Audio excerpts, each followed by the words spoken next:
ये कहानी है राघवपुर गांव की। यहाँ के लोगों को धर्म और देवी देवताओं पर बहुत विश्वास था। गांव के लोग सुबह उठकर मंदिर जाते, पूजा पाठ करते और फिर अपने अपने काम में लग जाते। कोई गांव के चौपाल पर बैठकर दिन भर बातें करता, तो कोई छोटा मोटा कारोबार करके अपना घर चलाता। इसी गांव में मंगेश अपनी पत्नी शारदा के साथ रहता था। दोनों बहुत गरीब थे। घर की हालत दिन ब दिन खराब होती जा रही थी। कई दिनों से मंगेश के पास कोई काम नहीं था। मंगेश, अब तुम्हें कोई ना कोई काम ढूंढना ही पड़ेगा। घर में राशन खत्म होने वाला है, ऐसे कब तक चलेगा? शारदा, मैं भी यही सोच रहा था। आज पूरा गांव घूम कर देखता हूँ। भगवान ने चाहा तो कोई काम जरूर मिल जाएगा। मंगेश सुबह घर से निकल पड़ा। उसने खेतों में किसानों से काम पूछा, दुकानदारों से पूछा और गांव के कई लोगों से मजदूरी मांगी, लेकिन उसे कहीं भी काम नहीं मिला। दोपहर होते होते उसके पैर थक चुके थे और चेहरे पे चिंता साफ दिखाई दे रही थी। आखिरकार वो गांव के बाहर एक पेड़ के नीचे बैठ गया। हे भगवान, सुबह से पूरे गांव में घूम रहा हूँ लेकिन एक भी काम नहीं मिला। आखिर मैं अपने घर का खर्चा कैसे चलाऊं? तभी उसकी नजर सामने लगे एक चिकन करी के ठेले पर पड़ी। ठेले के आसपास लोगों की अच्छी खासी भीड़ थी। वो ठेला शरद नाम का आदमी चलाता था। मंगेश तुरंत उसके पास चला गया। शरद भाऊ, अगर आपके पास कोई काम हो तो मुझे दे दीजिए। मुझे काम की बहुत जरूरत है। काम तो है मंगेश, लेकिन बड़ा काम नहीं है। तुम्हें बर्तन साफ करने पड़ेंगे। रोज के 100 रुपए दूंगा। करना है तो आज से ही शुरू कर दें। भाऊ, मुझे सिर्फ काम चाहिए। 100 रुपए भी मेरे लिए बहुत है। मैं अभी से काम शुरू करता हूँ। मंगेश ने उसी समय बर्तन साफ करना शुरू कर दिया। शरद चिकन करी बनाता और मंगेश ग्राहकों के जूठे बर्तन साफ करता। शरद की चिकन करी काफी मशहूर थी और उसके ठेले पर रोज भीड़ लगी रहती थी। मंगेश को धीरे धीरे समझ आने लगा कि शरद इस छोटे से ठेले से अच्छी कमाई करता है, लेकिन वो अपना काम ईमानदारी से करता रहा। उसे बस इतना पता था कि उसे अपने घर का चूल्हा जलाना है। कुछ दिन ऐसे ही बीत गए। मंगेश रोज सुबह शरद के ठेले पर पहुंचता और देर तक बर्तन साफ करता। एक दिन शरद को अचानक किसी जरूरी काम से बाहर जाना था।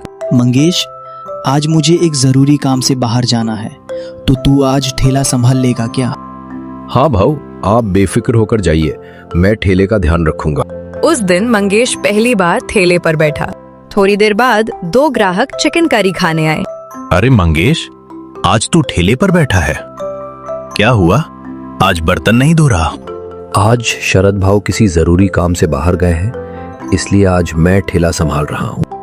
अरे भाई, तू कब तक 100 रुपए में बर्तन साफ करता रहेगा? शरद को देख, कितना पैसा कमा रहा है। ग्राहक की बात मंगेश के दिल में उतर गई। वो पहली बार सोचने लगा कि शरद एक छोटे से ठेले से कितना कमाता होगा। शाम को शरद वापस ठेले पर आ गया। मंगेश, अब मैं आ गया हूँ। तू जा और बर्तन साफ कर दे। ठीक है शरद भाऊ। मंगेश फिर बर्तन साफ करने लगा। तभी दूर से उसकी पत्नी शारदा आती हुई दिखाई दी। मंगेश, चलो ना, कितनी देर हो गई? तुमने कहा था ना जल्दी घर आओगे। शारदा, मैं इतने बर्तन साफ करके आने ही वाला था। शारदा और मंगेश की ये बात सुनकर शरद को गुस्सा आ गया। ये भाई, तू यहाँ से चली जा। मंगेश अब मेरे पास काम करता है। इसका अभी जाने का समय नहीं है। शरद भाऊ, आप शारदा से इस तरह बात मत कीजिए। आज हमारी शादी की एनिवर्सरी है। मैंने उसे घर जल्दी आने का वादा किया था। अगर इतना ही घर जाना जरूरी है तो काम छोड़ दे और घर चला जा। मंगेश को शरद की ये बात बहुत बुरी लगी। वो बिना कुछ कहे शारदा के साथ घर चला गया, लेकिन उसके मन में एक बात बैठ गई थी। उसे अब दूसरों के नीचे काम नहीं करना था। अगली सुबह शरद अपने ठेले की तरफ जा रहा था। तभी रास्ते में उसे एक जगह बहुत बड़ी भीड़ दिखाई दी। अरे, सुबह सुबह इतनी भीड़ किस बात की है? जब वो पास पहुंचा तो उसके पैरों तले जमीन खिसक गई। वहां मंगेश का नया ठेला लगा था। ठेले पर बड़ा सा बोर्ड लगा था, गर्मा गर्म चिकन दम बिरयानी, सिर्फ 11 रुपए। मंगेश के ठेले पर ग्राहकों की लंबी लाइन लगी थी। लोग सिर्फ 11 रुपए में चिकन दम बिरयानी खाकर खुश हो रहे थे। शरद दूर खड़ा ये सब देख रहा था। उसे यकीन ही नहीं हो रहा था कि मंगेश ने ठेला लगाया है। वाह मंगेश, सिर्फ 11 रुपए में इतनी स्वादिष्ट चिकन दम बिरयानी, बहुत अच्छी है। धन्यवाद भाऊ। आप लोगों को पसंद आ रही है, ये मेरे लिए बहुत बड़ी बात है। इतनी सस्ती बिरयानी, जरूर इसमें मंगेश कोई मिलावट करता होगा, वरना चिकन खरीद कर सिर्फ 11 रुपए में बिरयानी कौन बेचता है। शरद भाऊ, मैं किसी भी चीज में मिलावट नहीं करता। आप बेवजह मेरे ऊपर शक मत कीजिए। शरद गुस्से में वहां से चला गया। उस दिन उसके अपने ठेले पर एक भी ग्राहक नहीं आया। पूरा दिन वो खाली बैठा रहा। अगर मंगेश का ठेला इसी तरह चलता रहा तो मैं जल्द ही बर्बाद हो जाऊंगा।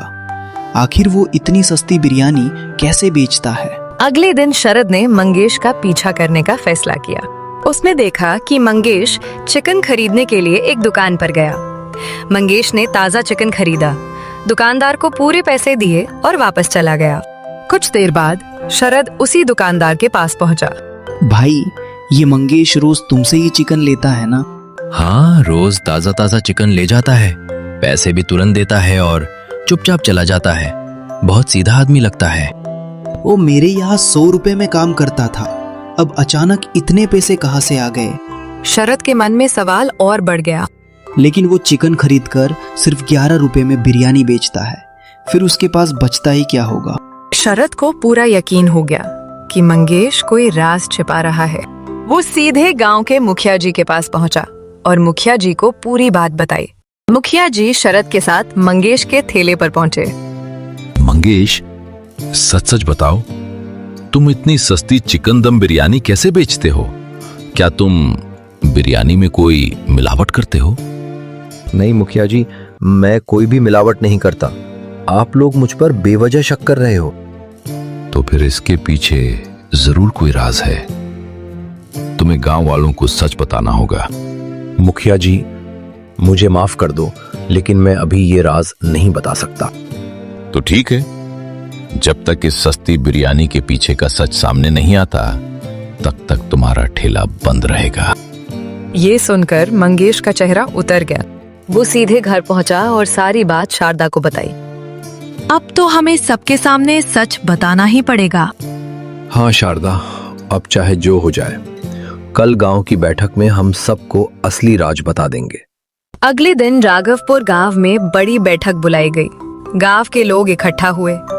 हर किसी के मन में एक ही सवाल था कि आखिर मंगेश सिर्फ 11 रुपए में चिकन दम बिरयानी कैसे बेच रहा था। मंगेश, अब बिना किसी डर के सच बताओ, तुम इतनी सस्ती बिरयानी कैसे बेचते थे? मुखिया जी, इसका राज मेरी पत्नी शारदा के पास है। शारदा देवी देवताओं में बहुत विश्वास करती है।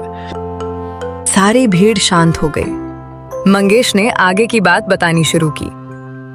कुछ दिन पहले मेरी पत्नी पास के गांव में आसाराम साधु जी के दर्शन करने गई थी।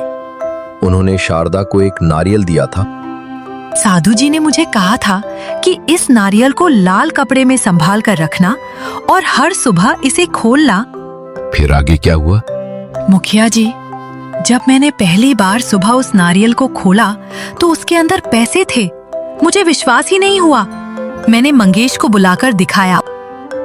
हमने सोचा कि शायद ये संयोग होगा, लेकिन अगले दिन भी उसी नारियल के अंदर पैसे निकले। फिर तीसरे दिन भी। गांव में बैठे लोग एक दूसरे का चेहरा देखने लगे। कुछ लोगों को यकीन नहीं हो रहा था। मुखिया जी, मैंने भी उस साधु के बारे में सुना है। लोग कहते हैं कि उनके पास बहुत शक्ति है। हाँ मुखिया जी, मेरी रिश्तेदार भी उनके दर्शन करके आई थी। वो आसाराम साधु बहुत ही चमत्कारी है। मुखिया जी, मैं इस बात को इतनी आसानी से नहीं मान सकता। सिर्फ एक नारियल से रोज पैसे निकलना कैसे संभव है? शरद, सवाल करना गलत नहीं है, लेकिन अगर मंगेश सच कह रहा है तो हमें इसका जवाब भी ढूंढना होगा। शारदा ने लाल कपड़े में लिपटा हुआ वो नारियल सबके सामने रख दिया।